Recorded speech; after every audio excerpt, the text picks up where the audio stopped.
Do you hear me? Hi. Thank you for having me here.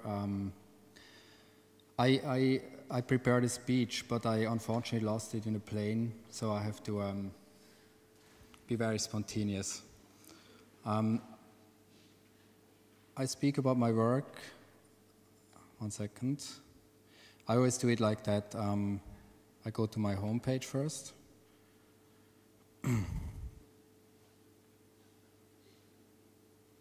Okay. I don't skip the intro. I go click here. So the first minute it might be a little bit boring, but it gets more interesting, hopefully. So that's actually the entrance to my studio. I live in Tribeca in New York, in Manhattan, and unfortunately I live in the 5th floor, so I have to walk up all these stairs each day long.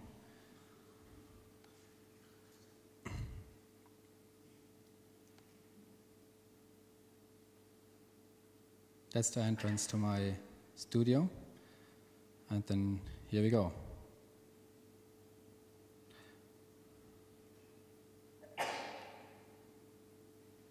Okay, that's my studio in Tribeca. So I'm an artist. I do many different things. I do sculptures, I do drawings, I do photographs, I do films, but I organize all in my more or less small studio in New York. That's for me very, very comfortable to actually live and work in the same place. And that's my page, my homepage. For me as an artist, it's very funny to do my own homepage because I can always update my works, and also now when I want to show you something, it's actually a good way to show my work. So what do I show you? The latest work I did last year called Art Freaks. They are like portraits of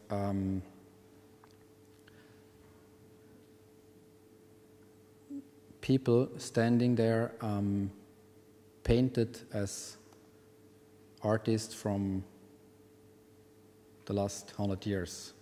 That's, for example, Murakami.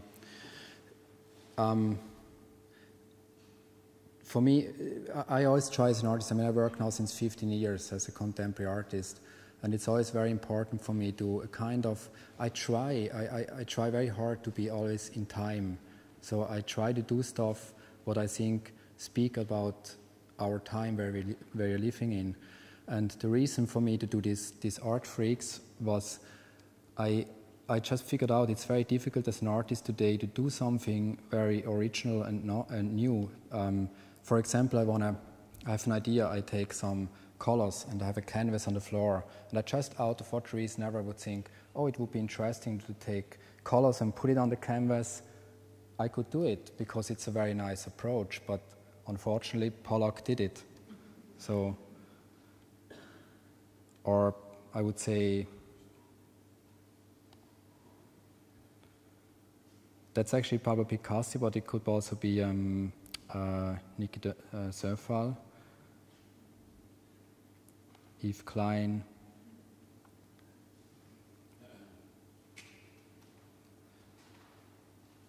I did this work out of one desperation because I've been thinking, shit, I just cannot do anything new anymore, and also because I like these artists very much. I would admire on Cavara, for example.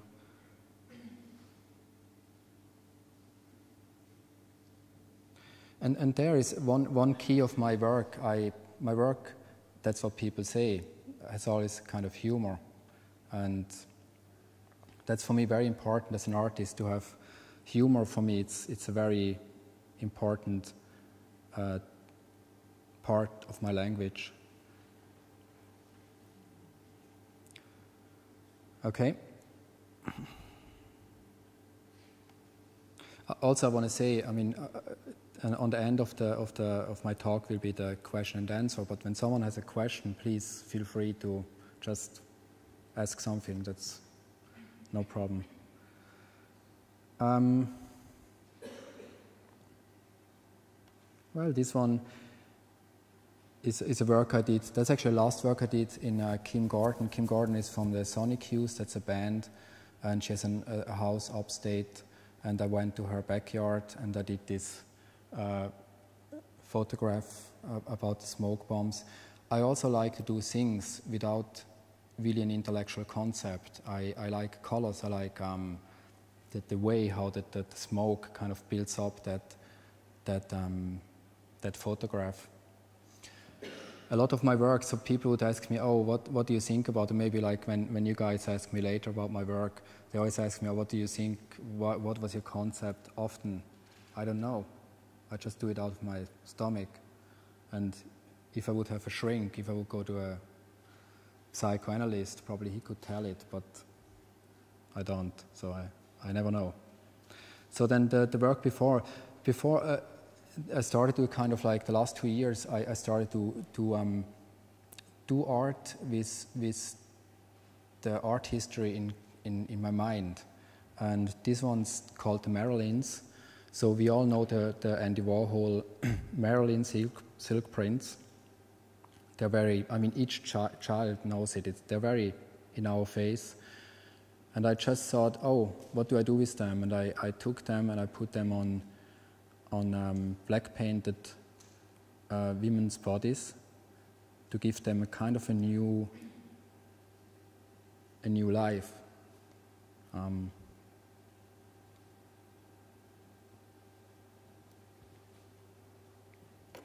That's actually my wife, Makiko.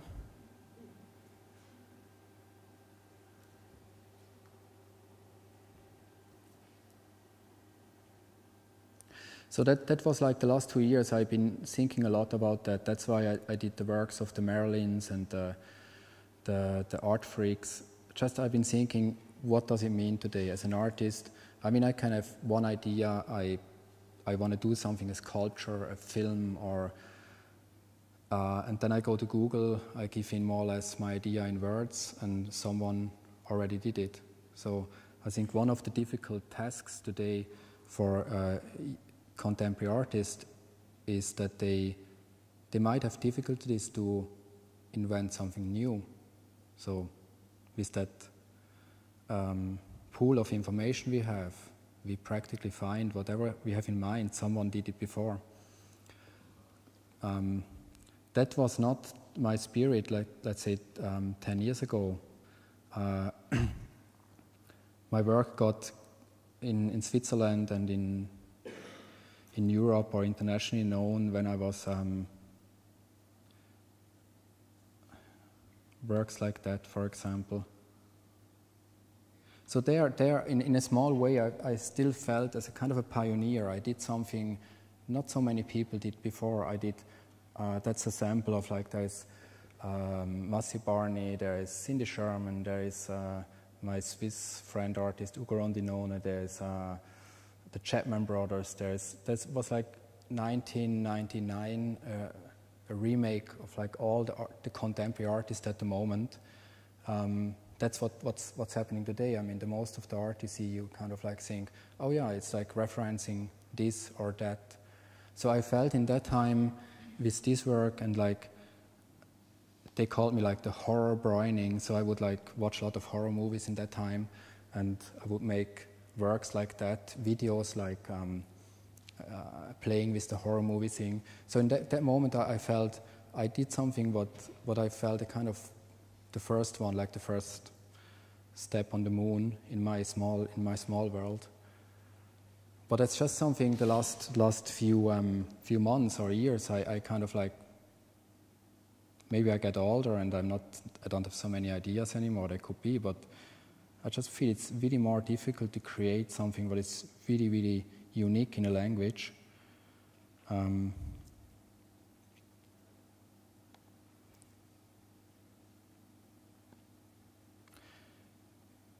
I studied photography in Zurich, so and before that I learned in a company photography, so I studied 8 years photography, and that was the first medium I did. But for example, Wood World here also It was an installation.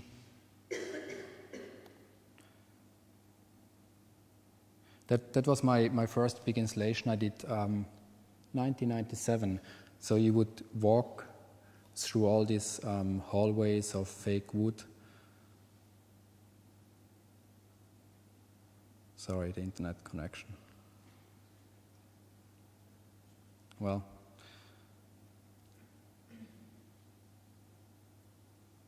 And then finally you came into a big room and there was the video projected. So I started then also like being a photographer. I started to do videos. Just for me as an artist, in one point I thought to myself, this world is such a colorful place. So why would I just like focus on a painting or on a photograph? So I started to do so much as possible, like drawings, sculptures, whatever, not paintings, because I'm not enough talented to do it. I would like to paint, but unfortunately I think still like as a painter you would have a little bit skills. But otherwise I think I did all the medias to express a colorful language. That's, I think, something I'm a kind of happy that I did it, because when you see my work today, it's like, you know, I feel very comfortable. It's not like a kind of like to like mark and say, oh, I did sculptures, I did drawings, I did that and that. It's just, for me, it makes me very happy when I see, for example, just again my homepage, and I think like, oh yeah, great, I made like some drawings on a wall, like with like wooden sculptures, and I did like very colorful sculptures, and I did like photographs, I did big marble sculptures. Oops, that's the wrong ones. I traveled to Easter Island to shoot that photograph, for example. So, in other words, I want to say, for me as an artist, not only to provide people with my art, I always like when people like my art, but for myself, I'm just very happy when my art challenges me. So when I have a chance to go to that beautiful island and shoot that photograph, or I think that's more my motivation to do my art in general. Or speaking about the new project, I will do, I will show you later, the first two movies, Home 1 and Home 2. We've been traveling to Papua New Guinea, to Africa, to Japan to do the movies. Well, I have only like maybe half an hour to explain my work, and that's anyway wouldn't be enough time, because I think I just show you small things. This one is called "We Only Move When Something Changes," and I misspelled "when." Sorry. But for me as an artist, I do, for example, a photograph like that. What does that mean? I mean, it's just, it expresses one motion I have for me as a human being, you know, like that permanent, you see the world is there, you mostly agree with it, you're happy with your life, but we all can say, oh, no, there's something we don't like, you know, and we would like to sit somewhere and sit there until it changes. And I do a photograph like that, and personally, it just makes me happy. I think, well, I don't know, it doesn't maybe leads to anything, but for me as an artist, it makes me happy. And I think maybe that is the key for me to do art. Like, it has to make me happy, it has to make me feel a kind of just, well, happy.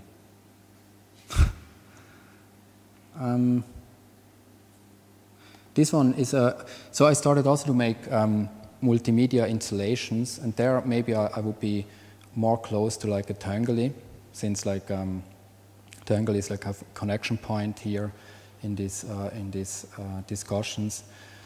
It was, you would like come into a room and there was a library completely destroyed, and there was a hole in the wall, and then you would walk through the hole, and there is like a tunnel of light, and you would walk through the tunnel of light to the end, and there was a skeleton and a woman in a coffin. And they would actually have a conversation about life and death. And the whole thing was made out of maybe 20 speakers and a very melancholic soundtrack. And these two would speak about the skeleton. No, the woman would ask the skeleton, how is it to be dead? And the skeleton would say, I cannot tell you now because you're not dead. And it was a kind of a very charming, small conversation these two had.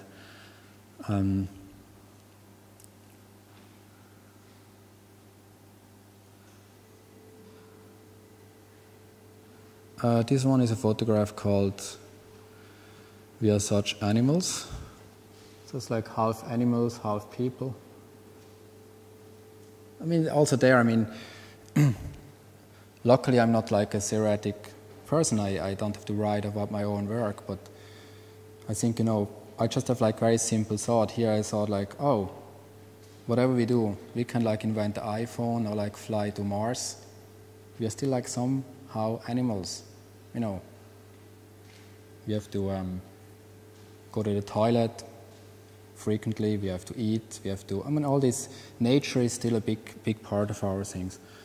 Anyway, but that, for example, this one didn't had a lot of intellectual thoughts. That's just where I come from, Switzerland, and I like snowmans.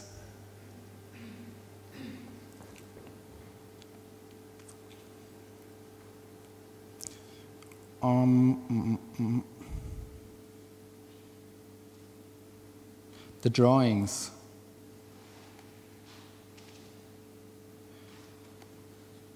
The drawings is also for me something I really like to do, because in order to do the drawings, you only need paper, a pen, and a table, and an idea. So for example, this idea here, the idiots. For me, I mean, I do like it. It's like it speaks about our time. Whenever you go somewhere, let's say you meet a friend by a bar and you're like 5 minutes earlier, and then you want to chat with someone, you can't because they're on the phone. So I don't know how it is here in Amsterdam, but in New York, people, they are non-stop on the phone. You walk through the street, I mean, you see like people on the phone. So it's a simple thought. It's like one drawing about it, and I do like it. Oh, 1 second.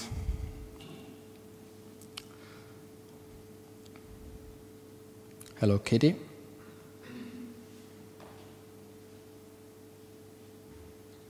Ass music.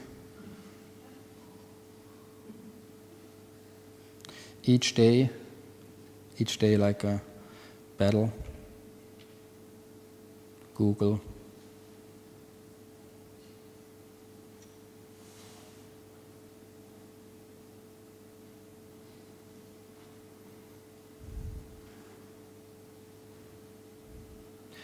You can maybe not see it, but the ones on the top, they have a smile, and the ones on the bottom, they have like a disappointing face.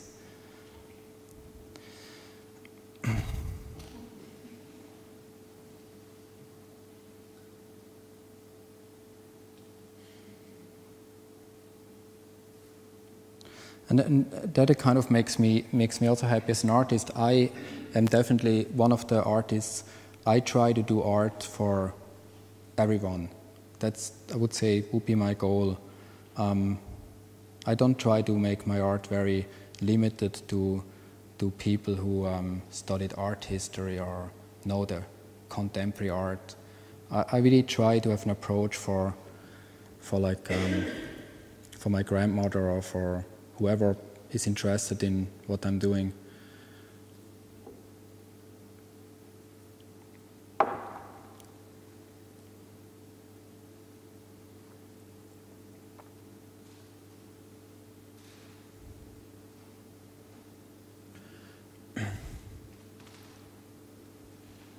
Yep, and this one I want to show you.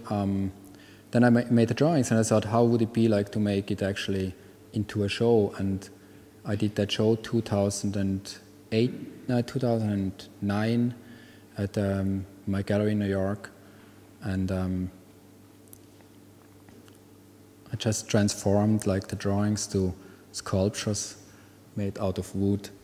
And I sometimes also as an artist, you do shows, and some of the shows you think like, yeah, okay, you see what they did, and other shows, that is definitely a show I've been enjoying very much, because it was somehow I found for myself the best way to do bring all together. And there have been some photographs. See, black photos.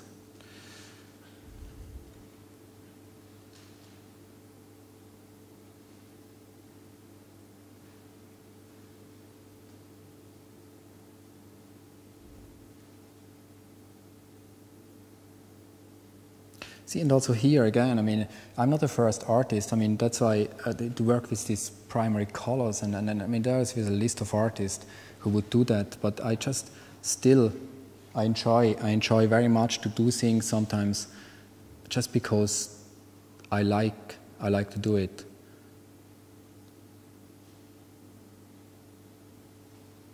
There are bubbles. Okay.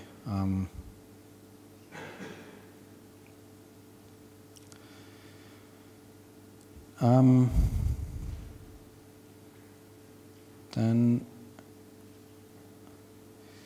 what else?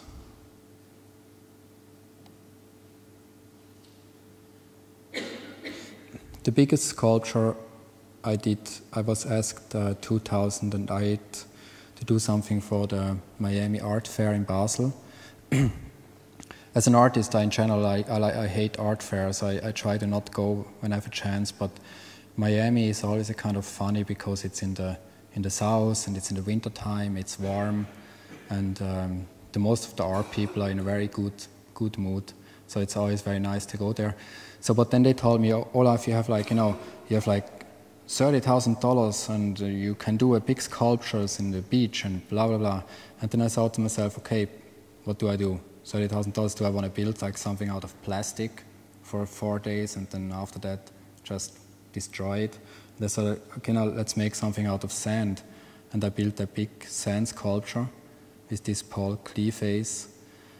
And it was there for 3 days. And then my friends actually destroyed it. I'm still very mad with them. They told me maybe a year later that they one night went there and just bad friends. But then anyway, the next day, like the truck came and they made it flat and it disappeared to the beach.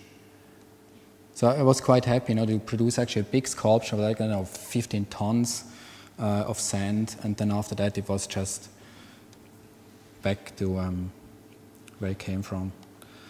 Or then I do big sculptures of marble. They're called the humans. They would be like the first stage of humankind, half stone, half human. Second stage, half fish, half human. Third is like the God, I forgot the name. There was this very famous sculpture they found. Maybe not. Willendorf, exactly. Yes. That might be somewhere around here, no? Anyway. Austria.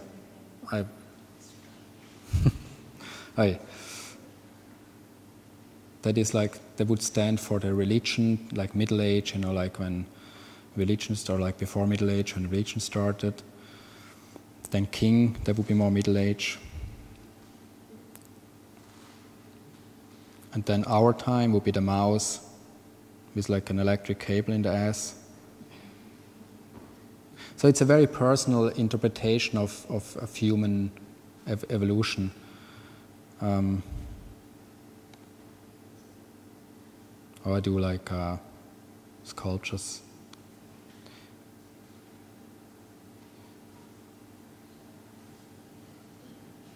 out of food.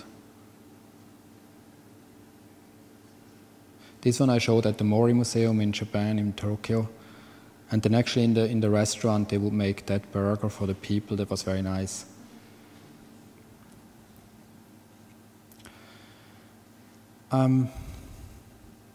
Yeah, maybe it's time to talk about my project, I guess, or I don't want to bore you really. Okay, the project, the films.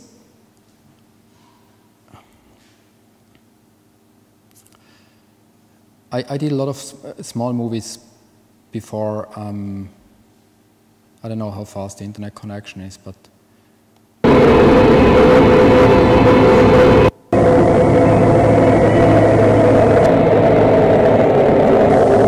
This one was an early movie when I spoke about my horror times. That would be like.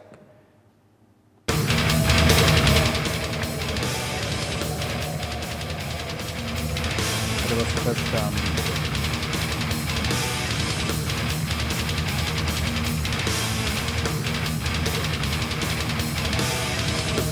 sorry that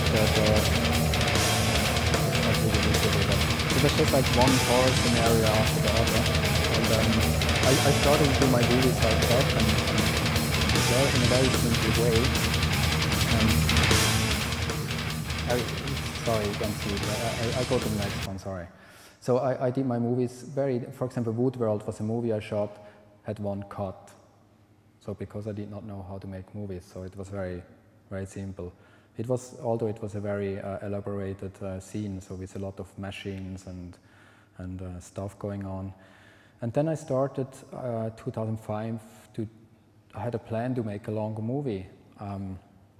And I told my friend Brian, we hang out since 10 years in New York City. Each Friday night we go out for dinner. And I told him, listen, I want to make a longer movie and I look for really a talented actor because I need this time someone who can act. And then he would say to me, oh, I can do it. And I was watching him saying, you, I mean, I know you as a friend, you know, I mean, but not more. And then I made test footage with him, and he was really good actor. And we shot Home One. Home One was about the man who could not make any more difference between reality and fantasy. We shot it in Peru. We shot it in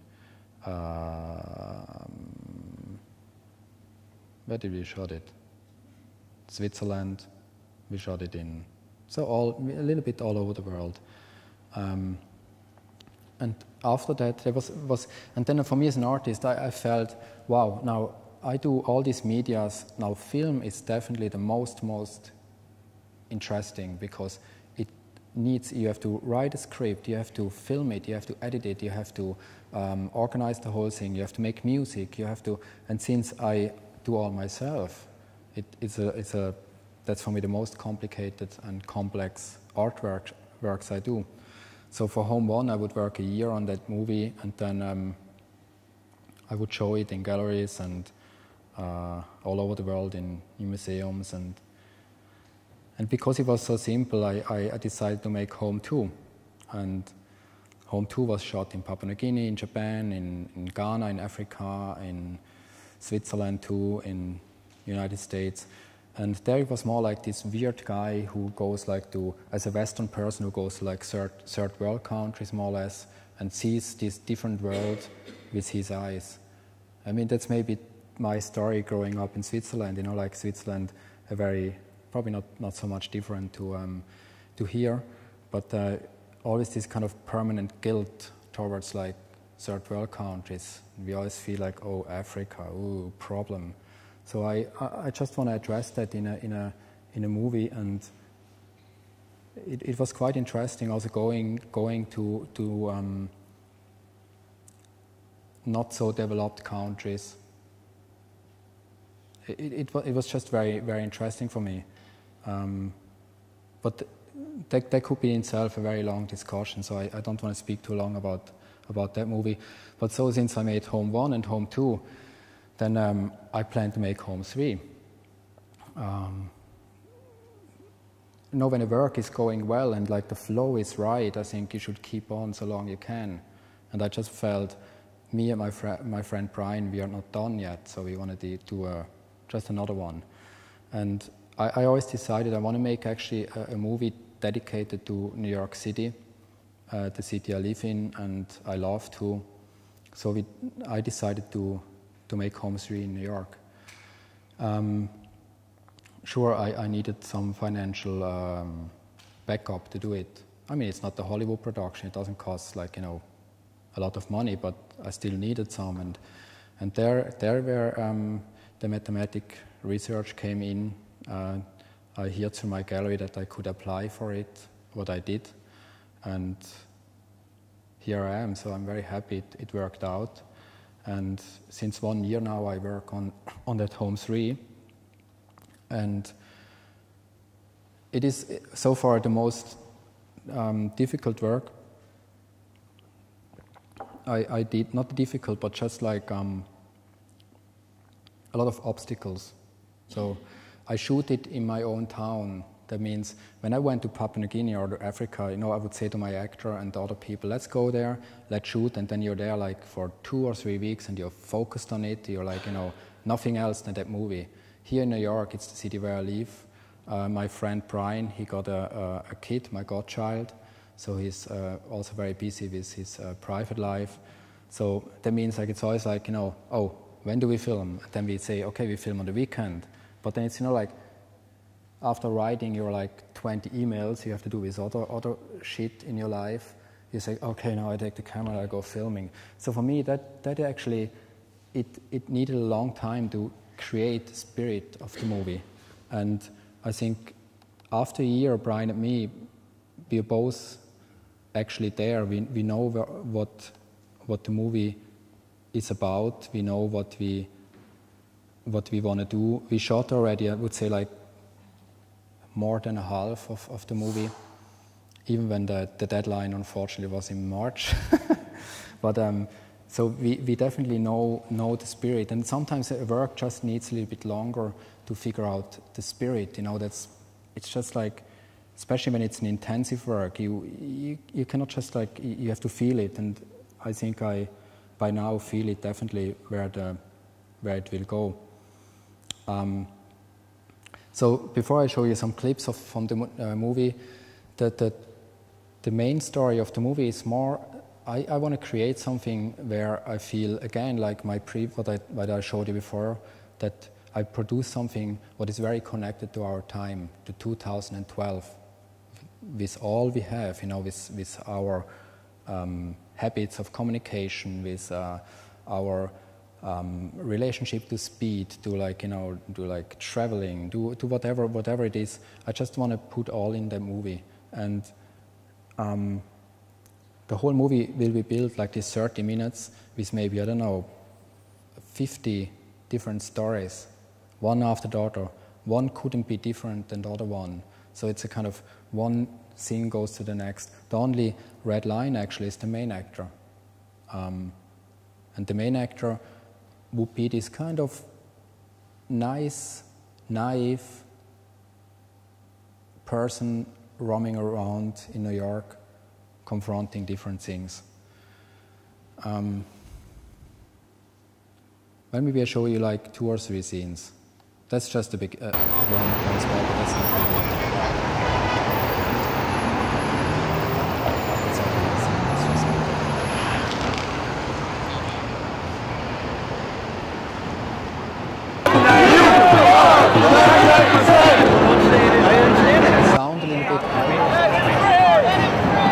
I am here demonstrating for the people, the 99% against the 1%, showing my support here and now.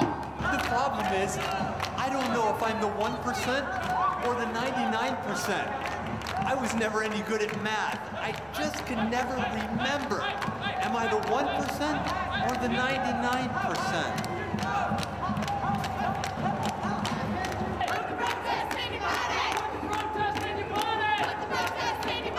Things are really heating up here. I don't know why I'm here, but I just met Fidel Castro. Fidel. El Fidelo.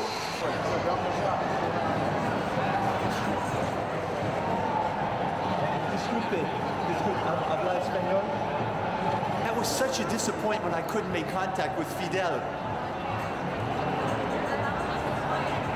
Why doesn't he speak Spanish? Excuse me, I am so sorry to interrupt you again. I just need to tell you what a huge admirer I am of you. And everything you've done down there. I don't care what anybody in this country says. It's brilliant. Can I shake your hand? It's brilliant. I don't care what anybody says. I'm just a huge fan. Would you mind if I had my photo taken with you?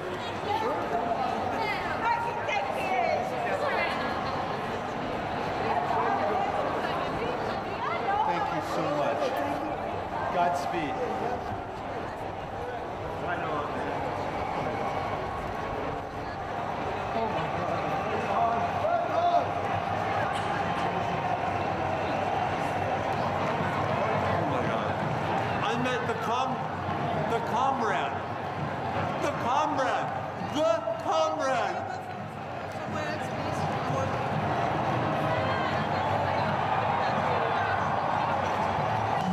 A lot of people what they thought of the universe. And nobody knew anything. It's such a mysterious place. But one convenient thing is there's always a bathroom.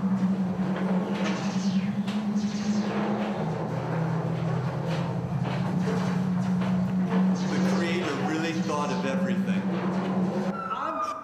So the whole thing is like I show you just the ones. This one we've been filming in the Mac store, and sure we could not film because it's not allowed. Because I'm buying an iPad. I'm buying an iPad too. Yeah, you guys are definitely welcome in the store, but I don't allow to have professional equipment in store filming, so. That's correct, we're filming. Yeah, no, you're welcome to film in the store, but can you please turn off the camera? Turn off the camera. Just turn it off. The camera is off.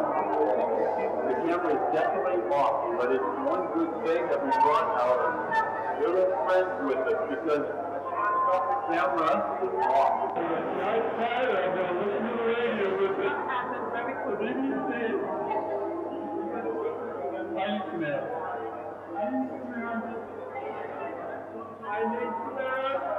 So, for example, this scene in the Mac store, that's something also like, you know, I think now about, do I really want to push it? Do I want to go back more times to different Mac stores and just make that as a thing that, like, you know, you want to go to buy something with a camera in a store but like offers so much multimedia things, and they would always tell you, oh, you cannot film. So these things, that might be something there we're still in the process of finishing. Okay, this one is...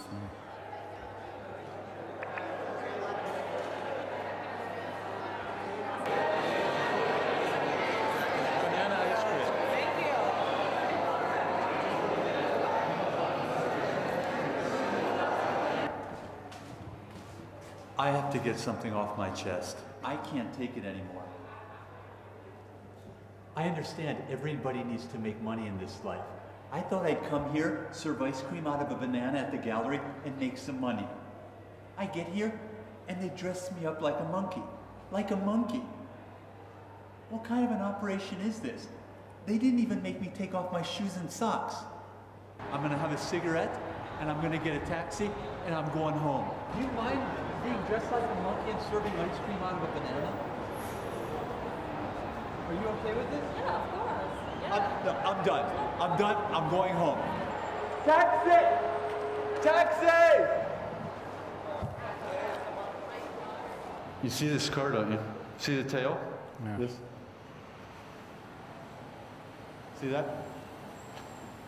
It's the same thing, you know, when a tadpole came out of the ocean, it eventually grew into a chimpanzee. That's what this is. You know that 100 years from now, that's going to be a rocket that'll take you to Mars. Actually, I'm... Okay, I mean, they're all kind of funny. I mean, We hang out.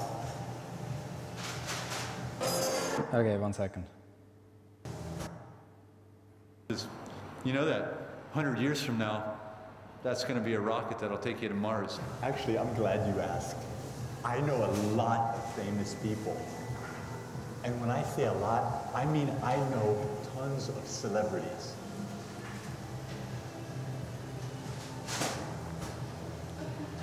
And yeah, we hang out.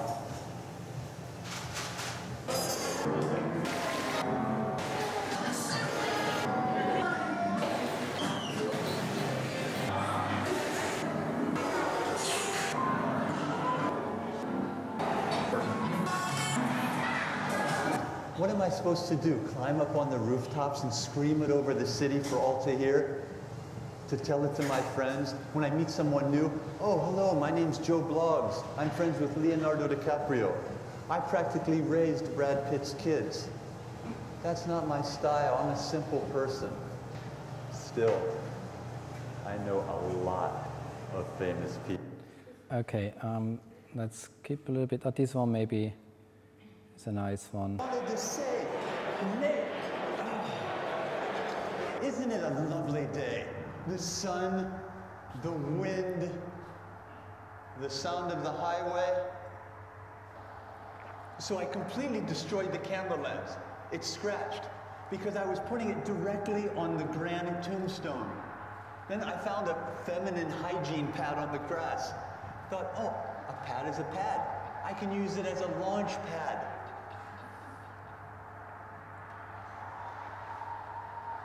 We're going to use Mr. Reed as a launch pad. I'm sorry. Mr. Reed as the launch pad. All right. Let's go up and see what it looks like from above.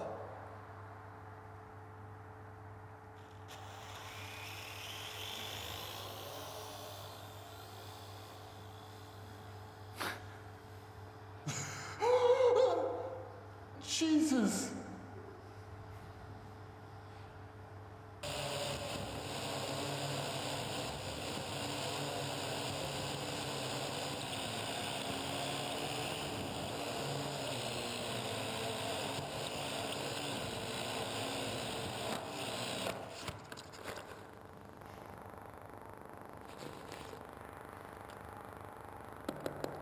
Anyway, so we skip this, we skip this one.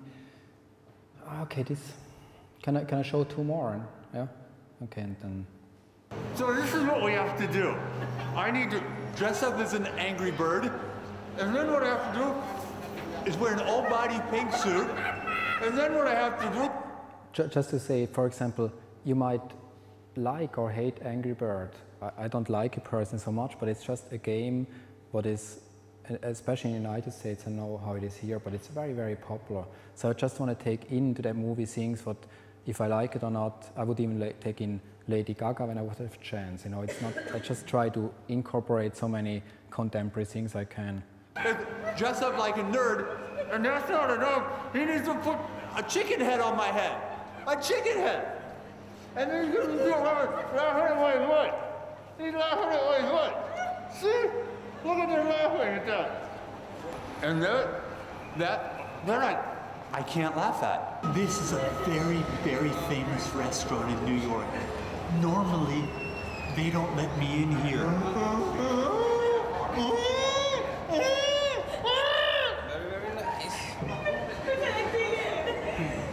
But tonight, I'm good. I'm drinking champagne at Cipriani. Steak at Balthazar.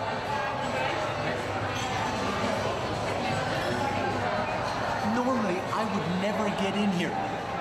It's Angry Bird. Angry Bird. It's like having your name on the list.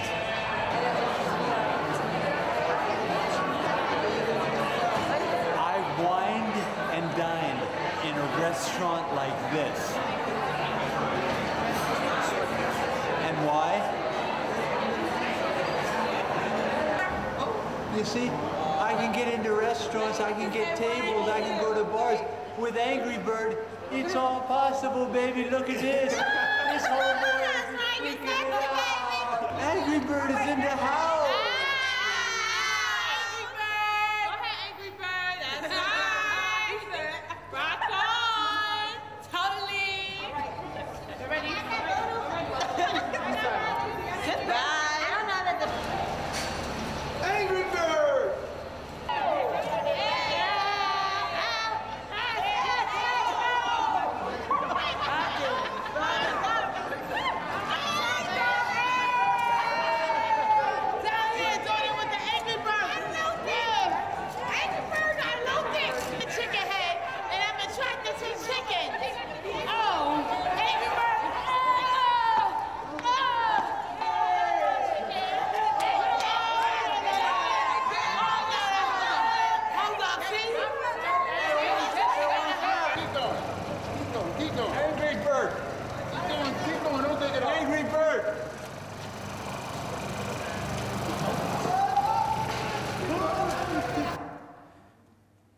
Okay, a small comment for Apple.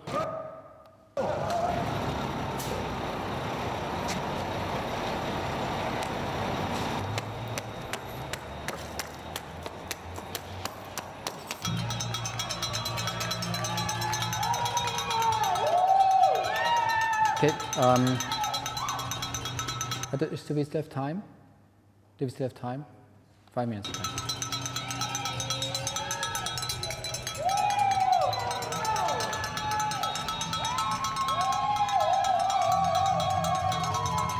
I've just run half a marathon.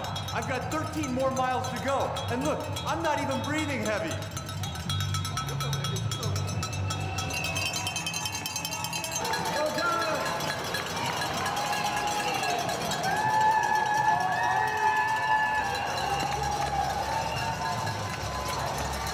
I've been running for 2 hours now, and I've come to the conclusion I could just step out and step back in again.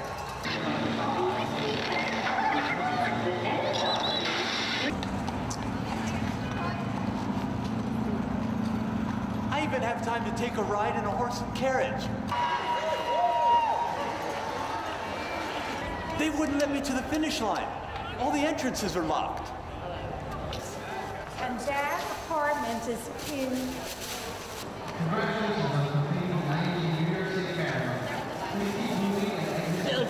I can see it in people's eyes. Nobody believes I did it. Water, please. Water?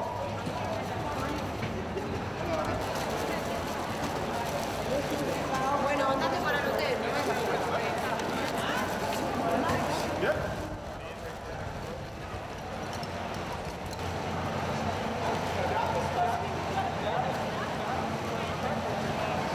I can barely walk. It's this muscle right here. Ah, yeah. Crumpy? I'm cramping up. It was the last 20.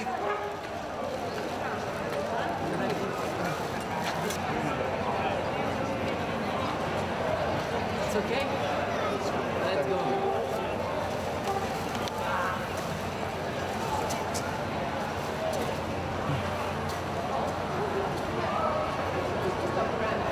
Slice of cherry tomato. Anyway, so it goes on and on and on.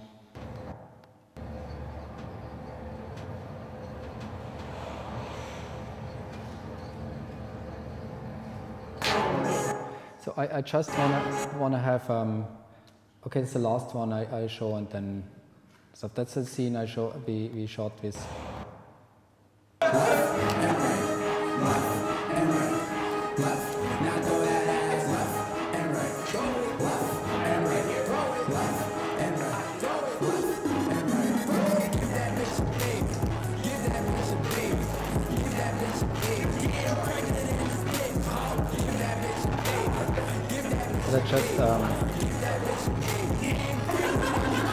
That's just like a bunch of young rappers in a hotel room going crazy, and the end of it is that